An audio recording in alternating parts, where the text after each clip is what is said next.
Hello friends, this is Miss Tara with another edition of Bedtime Stories, Alice's Adventures in Wonderland by Lewis Carroll. Today we're on Chapter 5, which is called Advice from a Caterpillar. The caterpillar and Alice looked at each other for some time in silence. At last the caterpillar took the hookah out of his mouth and addressed her in languid, sleepy voice. "Who are you?" said the caterpillar. This was not an encouraging opening for a conversation. Alice replied rather shyly, I hardly know, sir. Just at present. At least I know who I was when I got up this morning. But I think I must have been changed several times since then." "What do you mean by that?" said the caterpillar sternly. "Explain yourself." "I can't explain myself, I'm afraid, sir," said Alice, "because I'm not myself, you see." "I don't see," said the caterpillar. "I'm afraid I can't put it more clearly," Alice replied very politely, "for I can't understand it myself to begin with, and being so many different sizes in a day is so very confusing." "It isn't," said the caterpillar. "Well, perhaps you haven't found it so yet," said Alice, "but when you have to turn into a chrysalis you will be some day, you know. And then, after that into a butterfly, I should think you'll feel a little queer, won't you?" "Not a bit," said the caterpillar. "Well, perhaps your feelings may be different," said Alice. "All I know is, it would feel very queer to me." "You," said the caterpillar contemptuously. "Who are you?" Which brought them back again to the beginning of the conversation. Alice felt a little irritated at the caterpillar's making such very short remarks, and she drew herself up and said very gravely, "I think you ought to tell me who you are first." "Why?" said the caterpillar. Here was another puzzling question, and as Alice could not think of another good reason, the caterpillar seemed to be in a very unpleasant state of mind. She turned away. "Come back," said the caterpillar, called after her. "I've something important to say." This sounded promising, certainly. Alice turned and came back again. "Keep your temper," said the caterpillar. "Is that all?" said Alice, swallowing down her anger as well as she could. "No," said the caterpillar. Alice thought she might as well wait, as she had nothing else to do, and perhaps it all might tell her something worth hearing. For some minutes it puffed away without speaking, but at last it unfolded its arms, took the hookah out of its mouth again, and said, "So you think you're changed, do you?" "I'm afraid I am, sir," said Alice. "I can't remember things as I used, and I don't keep the same size for 10 minutes together." "Can't remember what thing?" said the caterpillar. "Well, I've tried to say, 'How doth the little busy bee,' but it came out all different," Alice replied in a very melancholy tone. "Repeat. 'You are old, Father William,'" said the caterpillar. Alice folded her hands and began. "You are old, Father William," the young man said, "and your hair has become very white, and yet you incessantly stand on your head. Do you think at your age it is right?" "In my youth, Father William," replied to his son, I feared it may injure the brain. But now that I'm perfectly sure I have none, why, I do it again and again." "You are old," said the youth, "as I mentioned before, and have grown most uncommonly fat. Yet you turned a back somersault in at the door. Pray, what is the reason for that?" "In my youth," said the sage, as he shook his gray locks, "I kept all my limbs very supple. By the use of this ointment, 1 shilling the box. Allow me to sell you a couple." "You are old," said the youth, "and your jaws are too weak for anything tougher than suet. Yet you finished the goose with the bones and the beak. Pray, how did you manage to do it?" "In my youth," said his father, "I took to the law, and argued each case with my wife. And this muscular strength which it gave to my jaw has lasted the rest of my life." "You are old," said the youth. "One would hardly suppose that your eye was as steady as ever. Yet you balanced an eel on the end of your nose. What made you so awfully clever?" "I have answered 3 questions, and that is enough," said his father. "Don't give yourself airs. Do you think I can listen all day to such stuff? Be off, or I'll kick you downstairs." That is not said right, said the caterpillar. Not quite right, I'm afraid, said Alice timidly. Some of the words have gotten altered. It is wrong from beginning to end, said the caterpillar decidedly, and there was silence for some minutes. The caterpillar was the first to speak. What size do you want to be? It asked.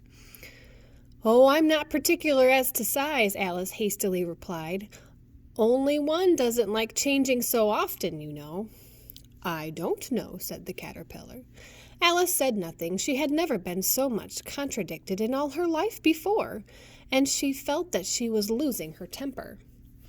Are you content now? Said the caterpillar. Well, I should like to be a little larger, sir, if you wouldn't mind, said Alice. 3 inches is such a wretched height to be. It is a very good height indeed, said the caterpillar angrily, rearing itself up as it spoke. It was exactly 3 inches high. But I'm not used to it, pleaded poor Alice in a piteous tone. And she thought to herself, I wish the creatures wouldn't be so easily offended. You'll get used to it in time, said the caterpillar. And it put the hookah in its mouth and began smoking again. This time Alice waited patiently until it chose to speak again. In a minute or two the caterpillar took the hookah out of its mouth and yawned once or twice and shook itself.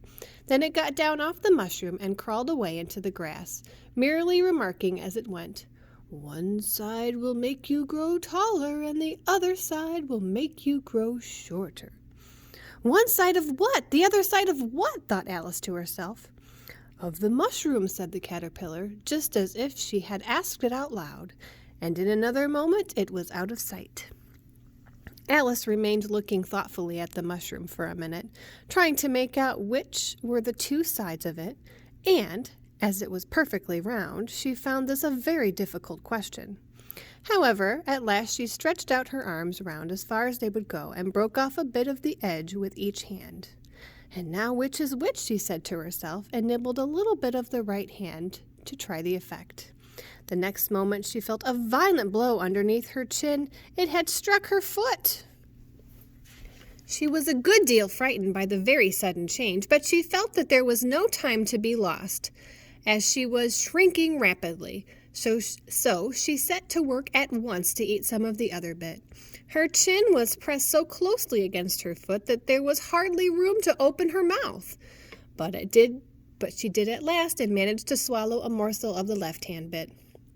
Come, my head's free at last, said Alice in a tone of delight, which changed into alarm in another moment, when she found that her shoulders were nowhere to be found.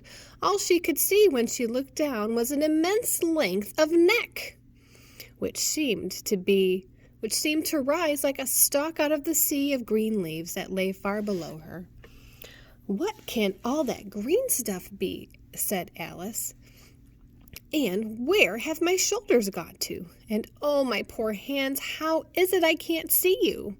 She was moving them about as she spoke, but no result seemed to follow except a little shaking among the distant green leaves. And there seemed to be no chance of getting her hands up to her head. She tried to get her head down to them and was delighted to find that her neck would bend about easily in any direction like a serpent. She just had succeeded in curving it down into a graceful zigzag, and was going to dive in among the leaves, which she found to be nothing but the tops of the trees under which she had been wandering, when a sharp hiss made her draw back in a hurry. A large pigeon had flown into her face and was beating her violently with its wings. "Serpent!" cried the pigeon. "I'm not a serpent," said Alice indignantly. "Let me alone." "Serpent, I say again," repeated the pigeon, but in a more subdued tone, and added with a kind of sob, "I've tried every way, but nothing seems to suit them." "I haven't the least idea what you're talking about," said Alice. "I've tried the roots of the trees, I've tried banks, I've tried hedges," the pigeon went on, without attending to her, "but those serpents, there's no pleasing them." Alice was more and more puzzled, but she thought there was no use in saying anything more till the pigeon had finished. "As if it wasn't trouble enough hatching the eggs," said the pigeon, "but I must be on the lookout for serpents night and day. Why, I haven't had a wink of sleep these 3 weeks." "I'm very sorry you've been annoyed," said Alice, who was beginning to see its meaning. And just as I'd taken the highest tree in the wood, continued the pigeon, raising its voice to a shriek, and just as I was thinking I should free the last of them, they must needs come wriggling down from the sky. Ugh, serpent! But I'm not a serpent, I tell you, said Alice. I'm a... Well, what are you? Said the pigeon. I can't see. You're trying to invent something. I'm a little girl, said Alice rather doubtfully, as she remembered the number of changes she had gone through that day. A likely story indeed, said the pigeon in a tone of deepest contempt. I've seen a good many little girls in my time, but no one with such a neck like that. No, you're a serpent. There's no use denying it. I suppose you'll be telling me next that you've never tasted an egg. I have tasted eggs, certainly, said Alice, who was a very truthful child. But little girls eat eggs quite as much as serpents do, you know. I don't believe it, said the pigeon. But if they do, why, they're a kind of serpent, that's all I can say. This was such a new idea to Alice that she was quite silent for a minute or two, which gave the pigeon the opportunity of adding, You're looking for eggs, I know that well enough, and what does it matter to me whether you're a little girl or a serpent? It matters a good deal to me, said Alice hastily, but I'm not looking for eggs as it happens, and if I was, I shouldn't want yours. I don't like them raw. Well, be off then, said the pigeon in a sulky tone as it settled down again into its nest. Alice crouched down among the trees as well as she could, for her neck kept getting entangled among the branches. Every now and then she had to stop and untwist it. After a while she remembered that she still held the pieces of the mushroom in her hands, so she set to work very carefully, nibbling first at one and then the other, and growing sometimes taller and sometimes shorter, until she had succeeded in bringing herself down to her usual height. It was so long since she had been anything near the right size that it felt quite strange at first, but she got used to it in a few minutes and began talking to herself as usual. Come, there's half my plan now. How puzzling all these changes are. I am never sure what I'm going to be from one minute to another. However, I've got back to my right size. The next thing is to get into that beautiful garden. How is that to be done, I wonder? And she said this, she came suddenly upon an open place with a little house in it about 4 feet high.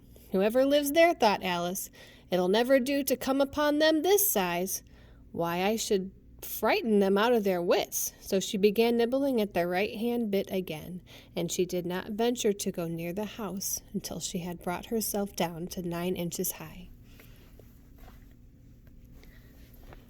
That is the end of Chapter 5, Advice from a Caterpillar. Good night, my friends. Sweet dreams.